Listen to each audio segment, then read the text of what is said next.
Bonjour, dans cet épisode, on va voir la méthode pour faire une division euclidienne avec reste.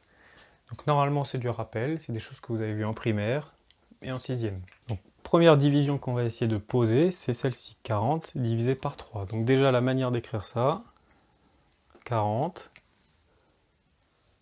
divisé par 3. Donc c'est comme ça qu'on va la poser. Première étape, c'est qu'on va regarder le chiffre qui est le plus à gauche ici, dans le nombre à diviser. Et on va regarder s'il est plus grand ou plus petit que le diviseur. Donc 4, est-ce qu'il est plus grand ou plus petit que 3? S'il est plus grand, je vais me focaliser sur ce 4 là. Et je vais regarder dans la table du 3, quel est le nombre qui se rapproche le plus de 4 sans le dépasser. Donc si vous avez besoin, vous pouvez vous réécrire la table du 3.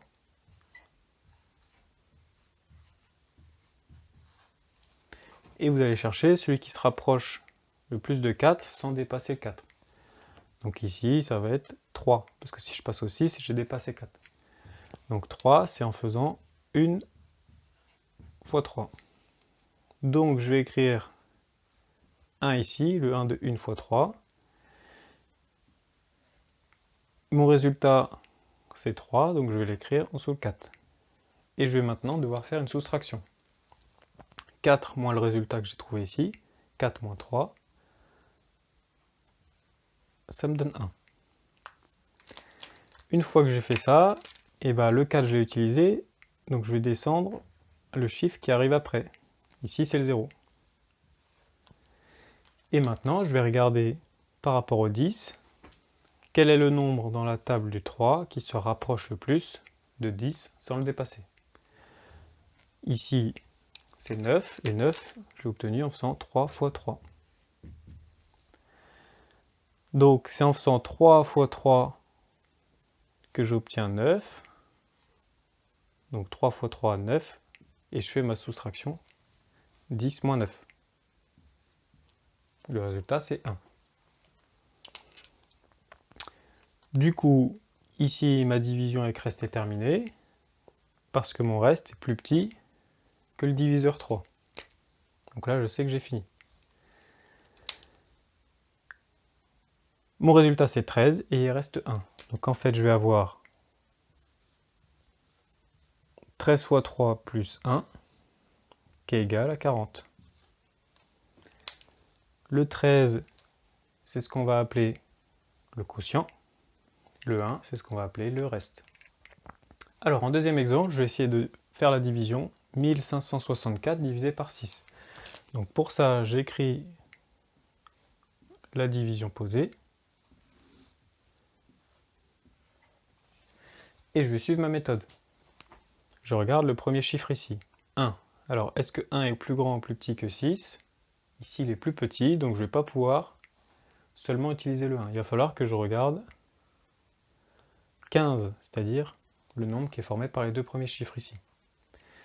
Et je vais chercher dans la table du 6 quel nombre se rapproche le plus de 15 sans le dépasser. Donc si vous avez besoin, vous pouvez vous refaire la table du 6. Et vous cherchez quel nombre se rapproche le plus de 15 sans le dépasser. Ici, c'est 12. 12, je l'ai obtenu comment? En faisant 2 fois 6. Donc le 2, il faut que je l'écrive ici. 2 fois 6 égale 12. Et je fais une soustraction. 15 moins 12. Mon résultat, j'ai écrit en dessous. Je vais maintenant descendre le 6 qui est ici. Et je vais regarder, dans la table du 6 toujours, quel est le nombre qui se rapproche le plus de 36 sans le dépasser. Donc 30, 36, 42. Ici, celui qui se rapproche le plus, c'est 36. Ça ne le dépasse pas, c'est égal. 36, c'est 6 fois 6.